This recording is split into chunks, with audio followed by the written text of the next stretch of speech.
Victoria wasn't just there to finish her shift that night. Customers always stared at her. That striking beauty, those breathtaking eyes, those perfect features.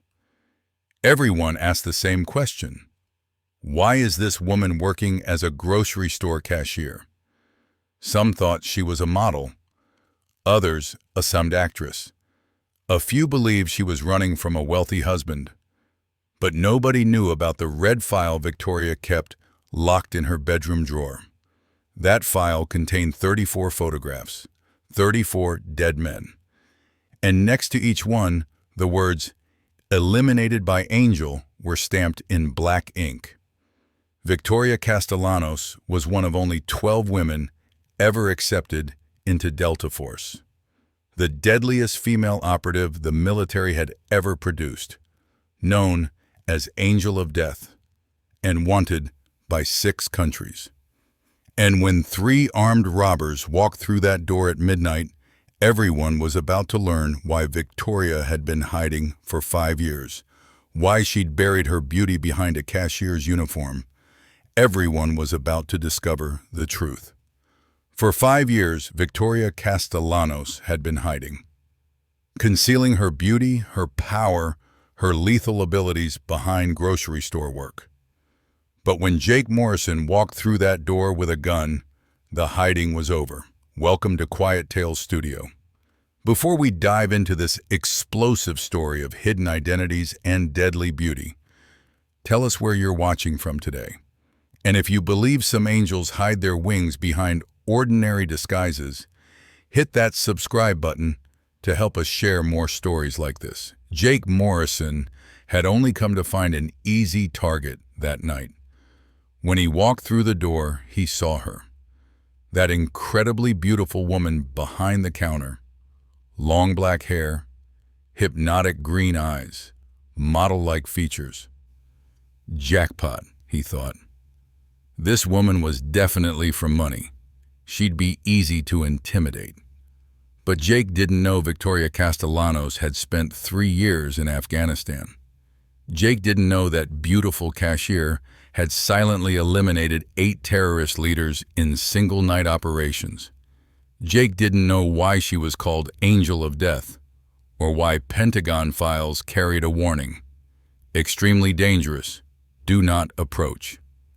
And he definitely didn't know that behind those beautiful eyes was a cold killer responsible for 34 deaths.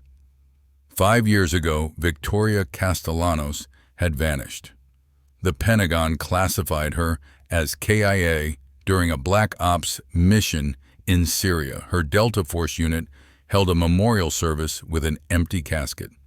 But Victoria hadn't died in that Damascus safe house. She'd simply stopped being a weapon. The Quick Mart on Cedar Street became her sanctuary. Night shift was perfect. Fewer customers, predictable patterns, and anonymity under fluorescent lights. Beautiful women working late-night retail were assumed to have fallen on hard times. Her manager, Bob, hired her immediately. Victoria was the kind of woman who could charm anyone just by smiling. Customers lingered longer, bought more, always left happier. Bob never questioned why someone who looked like a supermodel scanned barcodes for minimum wage. Regular customers created theories. Mrs. Patterson swore Victoria was a retired model hiding from an abusive ex. College student Derek thought she was an undercover journalist. Security guard Frank bet she was a millionaire's daughter slumming it. None came close to the truth. Victoria had perfected being overlooked while constantly observed. She wore simple jeans and polo shirts that concealed her athletic build, minimal makeup despite natural beauty that could stop traffic, hair pulled back, avoiding eye contact that might invite conversation. But habits died hard. She swept the store with her eyes every few minutes, cataloging exits and weapons. She noted every customer's body language, kept her back to walls, and maintained situational awareness that would have impressed her commanding officers. Other employees thought she was naturally cautious, smart for a woman working alone at night. Jake Morrison had cased the Quick Mart for 3 weeks. Perfect target, isolated location, single employee during nights, minimal security, far from police response. He'd watched patterns, noted cash drops, identified the optimal window. His crew? Tommy Tank Kowalski as muscle, Luis Spider Vasquez as lookout and driver. They'd hit 6 similar stores across 3 counties. Always the same pattern. Fast, aggressive, gone before anyone could react. The beauty behind the counter was a bonus. Jake had noticed her during surveillance, but he saw her as an asset, not a complication. Beautiful women were typically cooperative when threatened. They understood vulnerability and chose survival over heroics. What Jake didn't understand was that Victoria Castellanos had never chosen survival over mission completion. Not once in 8 years of active duty. At 11:47 p.m. on a rainy Thursday, Jake Morrison made his biggest mistake. He pushed through the Quick Mart's doors with a .38 revolver and absolute confidence. "Everyone on the ground!" Tank followed with a sawed-off shotgun. Spider remained outside, engine running. The store was empty except for the cashier. Perfect. Victoria looked up from inventory sheets, expressions shifting from surprise to calculated fear. She raised her hand slowly, stepping back from the register. "Please," she said, voice trembling just right. "I don't want trouble." Jake smiled, going exactly as planned. "Smart girl," Jake said, approaching with his weapon raised. "Open the register. Now." Victoria's fingers moved to the keys but hesitated. I need the manager's code for anything over $20. "Bullshit," Tank growled. "These things have emergency overrides." Victoria flinched, pressing against the cigarette display. "I'm sorry, I've only worked here 6 months. I don't know all the systems." Jake studied her face. Fear, confusion, desperation. All the right emotions. The woman was genuinely terrified. "Listen carefully, beautiful," Jake said, mockingly gentle. "I don't want to hurt you. You're too pretty. But Tank here doesn't have my restraint. So try real hard to remember how to open that register." Victoria's breathing quickened. Okay, let me try something." What Jake interpreted as panic was actually Victoria calculating angles. Tank positioned 4 feet behind Jake, 2 feet left. Perfect triangle for elimination. Spider outside was manageable if she moved fast. The shotgun was Tank's weakness. At this range, he'd hesitate to fire and risk hitting Jake. More importantly, she'd noted what the robbers missed. The security cameras had been malfunctioning for 3 days. No witnesses, no evidence. Victoria had been patient for 5 years, careful, controlled, committed to her new life. But as Jake waved his gun and Tank made crude comments about their pretty little cashier, Victoria felt something cold awakening in her chest. The angel of death was tired of sleeping.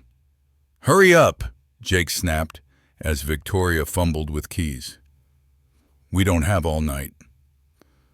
"I'm trying," Victoria whispered, letting a tear slide down her cheek.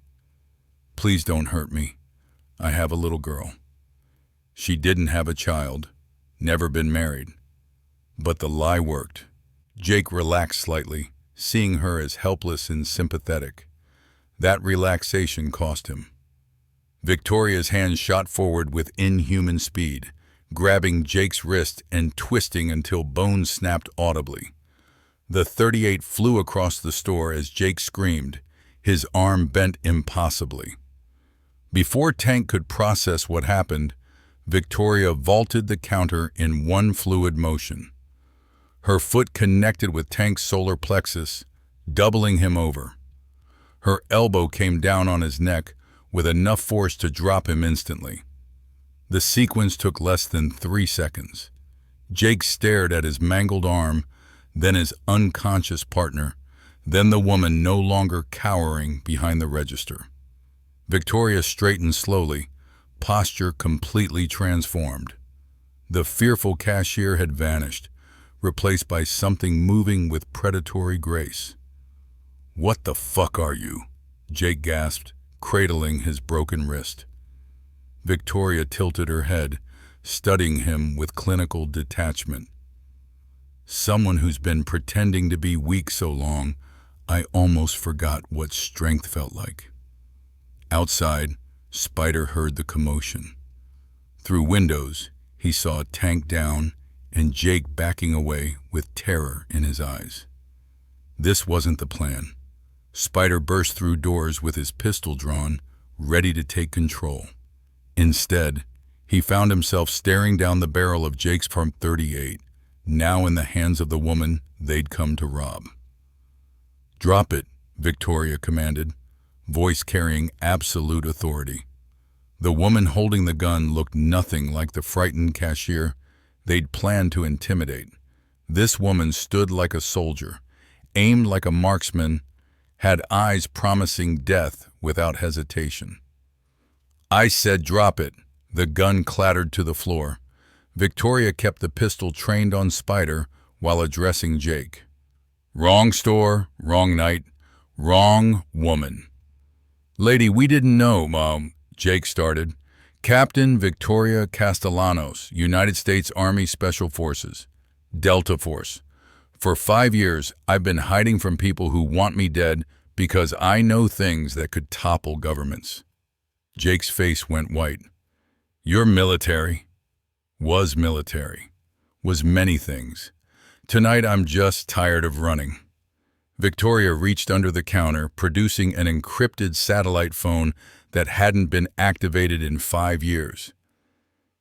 "This connects me to people who can make you disappear forever," she said conversationally. "No trial, no prison, no morgue. Just gone, like you never existed." Tank stirred on the floor, groaning as consciousness returned. "But I won't call them," Victoria continued, "because I'm tired of that life, tired of killing, tired of making people disappear." Hope flickered in Jake's eyes. "Instead, you'll do exactly what I say. Spider, pick up your friend. Jake, walk out and never commit another crime. Because if I ever see your face again, hear your name connected to any illegal activity, I will find you. And I'll remember why they called me the Angel of Death." The 3 men didn't argue. They stumbled out like broken toys. Tank supported between Jake and Spider, moving with the careful urgency of people who just looked into their graves. Victoria watched them drive away, then dialed 911. "I'd like to report an attempted robbery at Quick Mart on Cedar Street. 3 suspects fled." "No, I'm fine. Nothing taken." "Yes, I'll wait for officers." When police arrived, they found a cooperative witness. Victoria Castellanos, night shift cashier, had somehow frightened off 3 armed robbers through luck and adrenaline. Her story was simple. She'd thrown a heavy scanner at the first robber, creating confusion, and they'd panicked and fled. Officers were impressed by her composure and quick thinking. They took her statement, checked the malfunctioning security system, and praised her courage. None noticed her hands never shook. None saw how her eyes constantly swept for threats. None realized they were talking to one of the most dangerous people ever trained by the U.S. military. 2 weeks later, Victoria resigned from Quick Mart. She told Bob she was moving to care for a sick relative. He was sorry to lose his best employee. Victoria left town with a single suitcase and new understanding of herself. She'd spent 5 years trying to bury the soldier, the operative, the weapon she'd been trained to become. But that night taught her something important. She didn't have to choose between her old self and new one. She could be both. 3 months later, Victoria opened a self-defense studio in Portland, Oregon. She taught women to protect themselves, recognize threats, survive situations that could turn deadly in seconds. Her students never knew their instructor's full background. They just knew Victoria had a way of making them feel powerful, confident, safe. She taught them that strength didn't always look like what people expected. Sometimes it wore makeup and smiled sweetly. Sometimes it folded groceries and counted change. And sometimes, when necessary, it reminded predators that not all angels were peaceful. The woman once called Angel of Death had become something new, a guardian who taught others to guard themselves. For the first time in years, Victoria slept peacefully, knowing she'd found perfect balance between hiding her strength and using it to protect others. The cashier, who smiled at everyone, had learned to smile for herself again. Have you ever met someone who seemed ordinary but carried extraordinary strength beneath? Someone whose quiet confidence suggested depths you could only imagine? Tell us about them in the comments.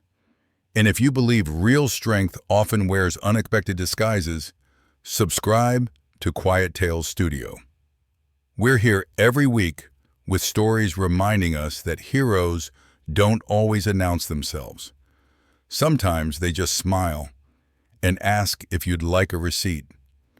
Until next time, remember, the most dangerous people are often the ones who've learned when not to be dangerous at all.